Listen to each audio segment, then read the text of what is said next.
If you're going to be human, pain is inevitable, but suffering becomes a choice. It's an unconscious choice, but if you're in the suffering of something, some part of you is choosing it and you don't have to anymore. My name is Larissa Joy. I do what is called threshold coaching.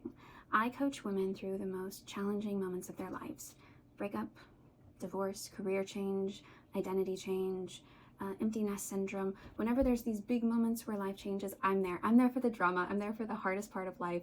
I'm there for the real stuff.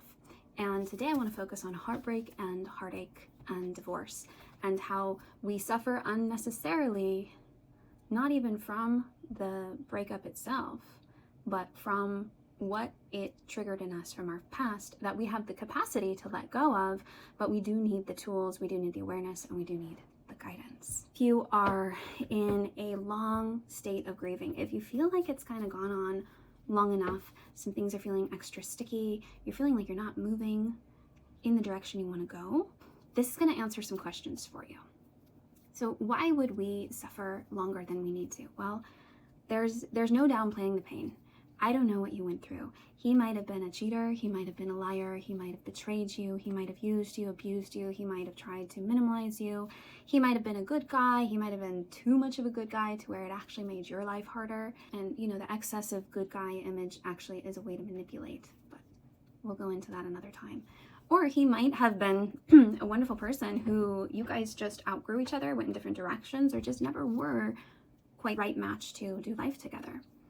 Whatever happened, if you're lingering in the suffering, if you're going on month 3, month 6, and you're still feeling the ick from this, you're still feeling the heaviness, you're still feeling the trigger from it, you're still not quite feeling like yourself, that means that there's some underlying wounding that wants to be looked at. And the reason I love working with women at Threshold, it's because you are more broken open, and those parts that you've tucked away that have, you've been protecting, they are now more exposed and available to be worked with and loved and restored. A lot of times when we're happy and hunky-dory, we push those things aside because we're like, we're okay, we don't have to deal with that right now, let's just take in the happiness of life. And sometimes that's okay. We don't always need to be doing work on ourselves. Sometimes we just need to live and enjoy our lives. But if you're here at this threshold and some part of you is hurting, then that's the sign that right now in your life is a time when you're ready to look at these. If part of you is coming up and you're feeling like, oh, not this again, or why is this here? There's some really good news. When things come up that we thought we had buried, it's often because, believe it or not, you've come to a point where you have the capacity to digest, assimilate, and process them. These little parts of you don't come to you until you have the strength and the capacity to transmute them, to understand them, to hold them. And I see it again and again when a woman grows and then goes through something. She's like, what is this? I thought I was done with that insecurity. I thought I was done with that, or I never felt that before.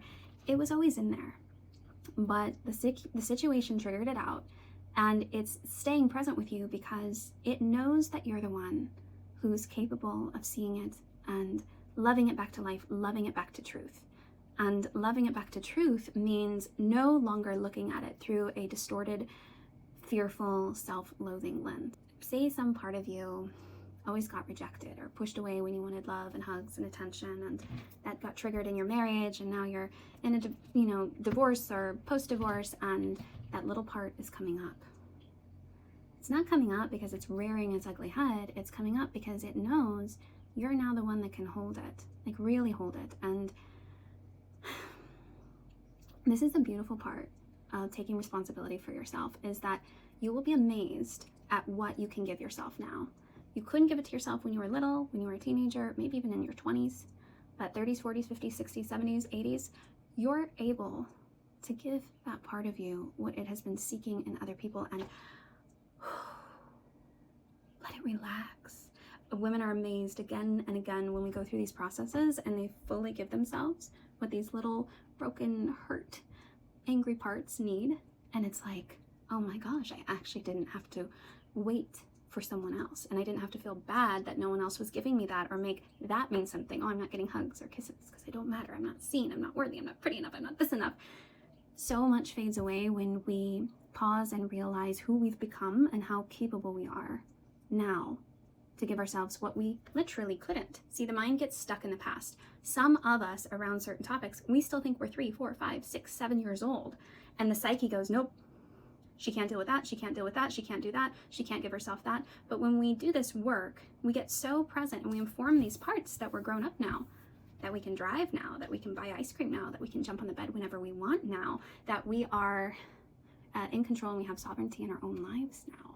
And these parts learn to lean on us and trust us instead of trying to outsource like they would to mom or dad. They stop looking for the partner to be the mom or the dad. They stop looking to the boss or the coworkers or the friends to be the mom or dad, and they start reorienting within. And this isn't to become like ultra independent.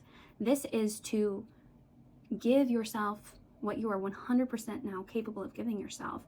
So you're not having to be at the mercy of other people to fulfill these needs that should be fulfilled on a daily basis. You know, you should feel loved. You should get hugged. You should say, you know, I'm wanted. I matter. All these things are available to you, and these little parts, they want your presence.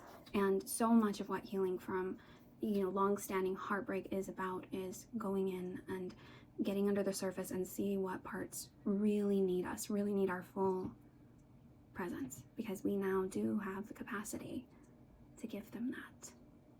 So that lays in the grief, you know, and grief is a very natural process, but again, you should not be suffering. And that's what threshold coaching does, is it saves you an enormous amount of time. You can cut the grief suffering cycle into 1/10 of the time, because with the right tools, everything moves smoother. We're not going to cut any corners. On the contrary, we're actually going to go in and be more present and more thorough. But because of that presence and thoroughness and the right tools and perspectives, we're able to deal with things in a way that really works for the mind and the body and the spirit. It helps you take advantage of the threshold that you're at. I see a lot of people trying to get through the thresholds because they're painful. Like a threshold is going through the fire, right? It's when a woman is changing. She's breaking open and letting go, or she's breaking open and letting something new in.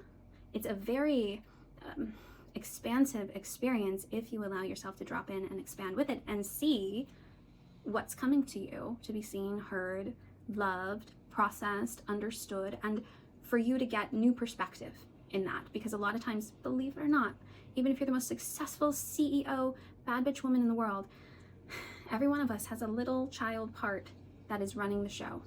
And when we can drop in and let the wise woman within navigate this moment, it becomes super potent, super powerful.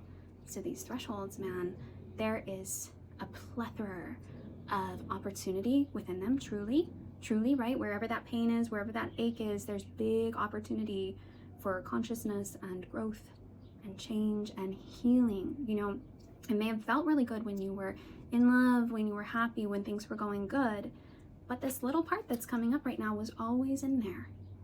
And I always think about how amazing it is when these moments show us the parts we still haven't healed, that we've neglected, that we've pushed to the side.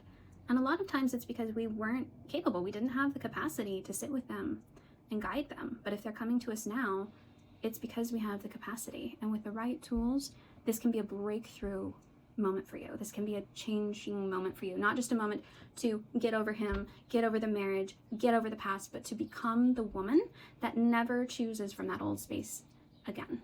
To become more of the woman that you're meant to be. If this interests you, you can click the link below. I've got a heartbreak quiz where you can kind of check in and see where you are on the journey of heartbreak. And I will respond to that quiz. Personally, there's no automations there. I'm gonna look over what you got going on and give you my personal recommendations. I hope you have a beautiful day. And if something in this video sparked you, let me know in the comments below what it was. Let me know if you have further questions. Who knows, you might inspire my next video.